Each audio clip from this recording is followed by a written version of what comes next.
नमस्कार। आप देख रहे हैं द रत्नेश टॉक और मैं हूं रत्नेश रंजन। मेरे सभी सामाजिक परिवार के सदस्यों का बहुत बहुत स्वागत है।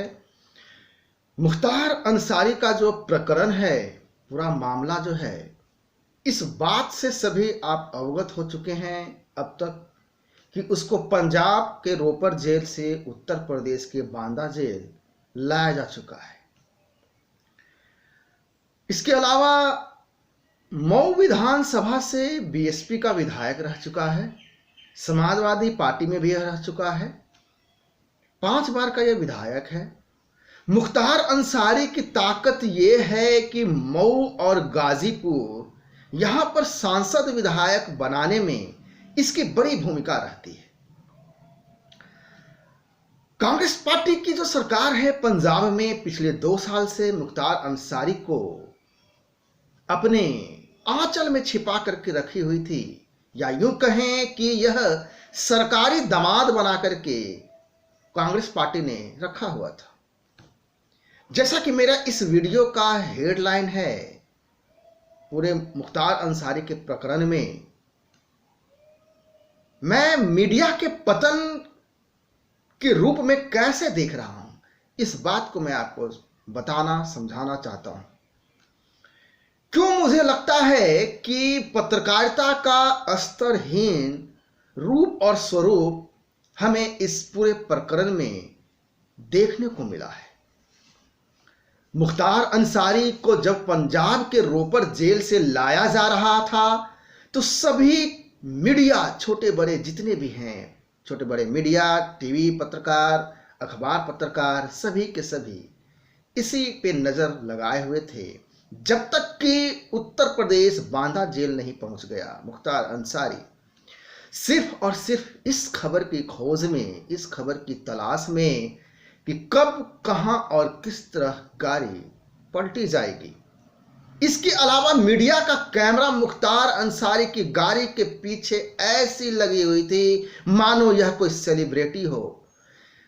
बार बार कहा जा रहा था मुख्तार अंसारी का काफिला, जैसा कि कोई खिलाड़ी, कोई हीरो, कोई गोल्ड मेडल, कोई खिलाड़ी जीत करके आया हो भारत के लिए, भारत का नाम रोशन करके भारत वापस आया हो।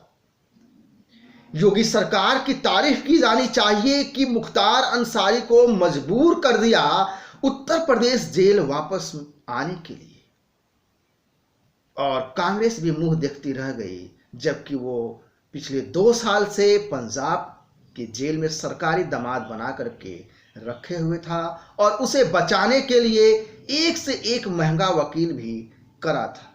लेकिन सारे तर्क सुप्रीम कोर्ट ने खारिज कर दिए और अंततः 2 सप्ताह के अंदर उत्तर प्रदेश जेल जाने का फरमान जारी किया।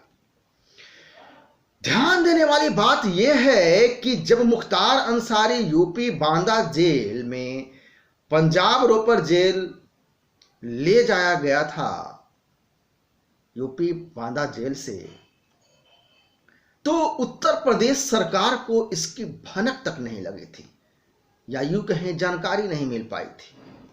उत्तर प्रदेश सरकार का यह कहना कि सरकार के जानकारी के बगैर बांदा जेल के पुलिस अधीक्षक ने भेज दिया, जो कि एक बहुत ही गंभीर मामला है।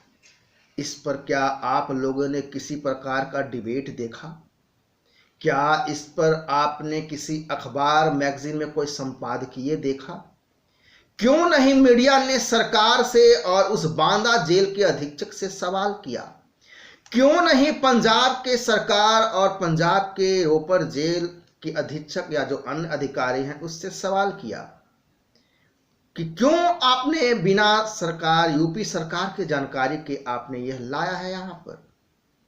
और उत्तर प्रदेश सरकार से और जेल के अधिकारी से भी प्रश्न किया जाना चाहिए था कि आखिर बिना सरकार के जानकारी के वह पंजाब जेल कैसे पहुंच गया? क्या यह कम गंभीर बात है? क्या मीडिया की रिस्पॉन्सिबिलिटी नहीं बनती थी कि वह इस पे चर्चा विमर्श रखे, सवाल पूछे, बीजेपी से भी और कांग्रेस से भी? लेकिन ऐसा नहीं हुआ और इसीलिए मैंने कहा इस वीडियो के हेडलाइन में मैंने रखा है नाम कि पत्रकारिता का पतन, मीडिया का पतन, पत्रकारिता के स्तरहीन जो भूमिका है वो कैसे।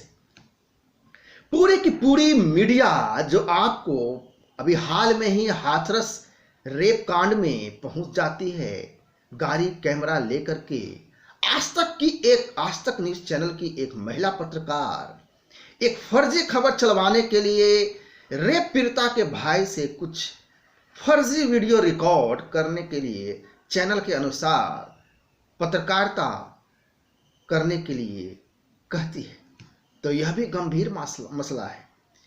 जहां पे उनको पत्रकारिता करनी चाहिए वहां पे ये करते नहीं हैं, और जहां पे नहीं करनी चाहिए वो वहां पे करते हैं। इतना बड़ा अपराधी गुंडा तत्व का, आपराधिक किस्म का, जिस पर 50 से ज्यादा आपराधिक मामले चल रहे हैं, क्या इतना आसान था उसको उत्तर प्रदेश से पंजाब के जेल में ले जाना? इस पर मीडिया चुप क्यों है? सवाल उठता है कि क्या मुख्तार के बारे में मीडिया को कुछ पता नहीं था क्या? मीडिया में चर्चा इस बात की होती ही नहीं है कि पंजाब जेल में रहेगा या उत्तर प्रदेश जेल में। इस बात को लेकर के चर्चा होती है कि यहां रहेगा या वहां रहेगा, लेकिन मुख्तार अंसारी के अपराध पर चर्चा नहीं होती है कि कैसे वह फर्जी केस बना करके पंजाब जेल में चला गया, और इस फर्जी केस के दौरान उसकी मदद की भूमिका में कौन कौन थे मुख्तार अंसारी के लिए। क्या इस पे चर्चा नहीं होनी चाहिए? मीडिया में मुख्तार के आपराधिक इतिहास की चर्चा क्यों नहीं की जाती है और क्यों नहीं की जानी चाहिए? कितने मामलों में मुख्तार अंसारी को फांसी की सजा हुई है या उम्र कैद की सजा हुई है? पिछले 20-25 सालों में उसके अपराध का जो इतिहास है, यह भी एक बड़ा प्रश्न है। अगर इस प्रश्न का उत्तर आपको मिल जाए, ऐसा लगता नहीं है। जो शब्दावली उपयोग की जा रही थी रिपोर्टिंग के दौरान, जो लाइव टेलीकास्ट हो रहा था पंजाब जेल रोपर से लेकर के यूपी जेल बांदा तक, मुख्तार अंसारी का काफिला यह पहुंचा, यहां पहुंचा, वहां पहुंचा, हाईवे पे पहुंच गया, एक्सप्रेसवे पे पहुंच गया, यूपी बॉर्डर पे पहुंच गया, काफिला यहां रुका है, काफिला यहां शुरू हुआ है। ऐसा लग रहा था मानो कोई हीरो देश का नाम रोशन करके भारत की धरती पे वापस आया हो। जिस तरह की रिपोर्टिंग की गई, छोटे बड़े चैनल या सोशल मीडिया पर जो पत्रकार हैं, ऐसा लगा मानो कोई बहुत बड़ा इवेंट हो रहा हो। अब जबकि मुख्तार अंसारी उत्तर प्रदेश बांदा जेल पहुंच गया है, तो क्या मीडिया की जिम्मेदारी नहीं बनती है कि वो इसकी रिपोर्टिंग करे? जो बड़े बड़े चैनल हैं उनके पास संसाधन हैं, बड़े बड़े इन्वेस्टिगेशन रिपोर्टिंग करने में वो सक्षम हैं और काबिल भी हैं। क्या मीडिया की यह जिम्मेदारी नहीं बनती है कि मुख्तार अंसारी का क्या क्या कौन कौन सा आपराधिक मामले हैं, कितने मामलों में कार्रवाई हुई है, कितने मामले अभी बाकी हैं, कितने मामलों में सरकारी अधिकारी द्वारा लापरवाही बरती गई है।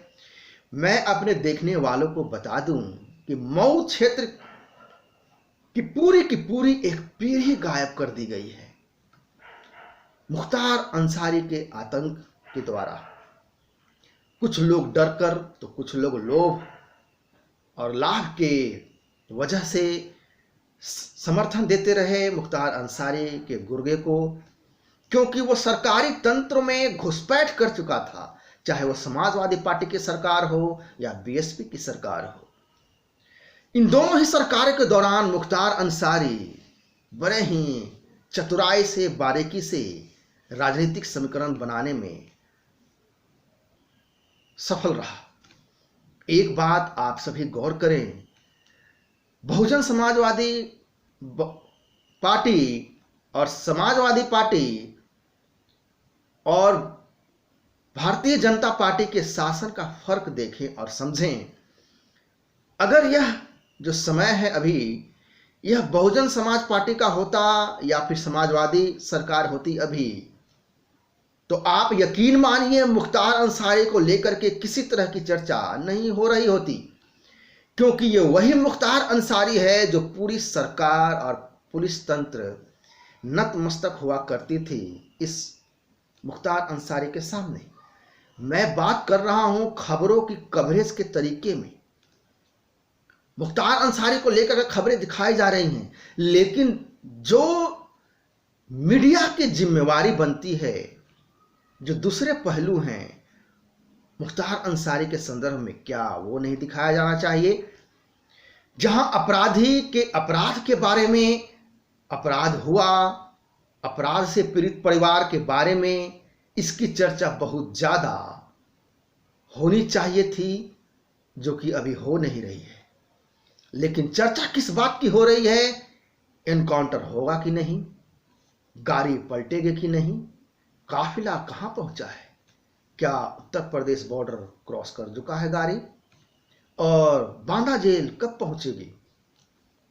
ये सब बातें चर्चा का विषय बना हुआ है, चाहे वो टीवी चैनल हो, चाहे वो अखबार हो, या सोशल मीडिया पे जो पत्रकार अपनी बातें रखती हैं, वो सारे के सारे इसी मुद्दे को लेकर के खबरें दिखा रहे हैं, बता रहे हैं, लिख रहे हैं। सवाल यह भी है कि मीडिया आगे भी लगातार इस मुद्दे पे चर्चा करेगी क्या? यह बात भी गौर करने लायक है कि उत्तर प्रदेश बांदा जेल में भी कहीं न कहीं कमजोर कड़ी थी, जिसका इस्तेमाल करते हुए मुख्तार अंसारी गुप्त तरीके से पंजाब जेल जाने में सफल रहा। मीडिया ने क्या सवाल खड़ा किया इस पर? क्या मीडिया की जिम्मेवारी नहीं बनती थी कि वो सवाल करे? मऊ दंगों के समय भी मुख्तार अंसारी को देखा गया जिप्सी में घूमते हुए दंगों के दौरान। सवाल यह है कि ऐसे लोगों को ताकत कैसे मिल जाती है? वो कौन सा तंत्र है, कौन सा तरीका है, कौन सा माध्यम है जो ऐसे लोग ताकतवर हो जाते हैं, जो सरकार के समक्ष खड़े दिखते हैं? जो तंत्र होता है जिसके वजह से वो इतने शक्तिशाली हो जाते हैं, इतने पावरफुल हो जाते हैं, ऐसे गुंडागर्दी और आपराधिक तत्व वाले, वो तंत्र क्या ध्वस्त हो रहा है? इस पर चर्चा की जानी चाहिए, इस पर चर्चा होनी चाहिए, इस पर चर्चा हमें, आपको, हम सबको करनी चाहिए। यह पूरा प्रकरण एक जेल से दूसरे जेल में सिर्फ ट्रांसफर, स्थानांतरण तक ही सीमित न रह जाए, इसका क्या फॉलो अप मीडिया करेगा? यह एक बहुत बड़ा सवाल है। विचार अवश्य करिएगा आप सभी। नमस्कार, जय हिंद।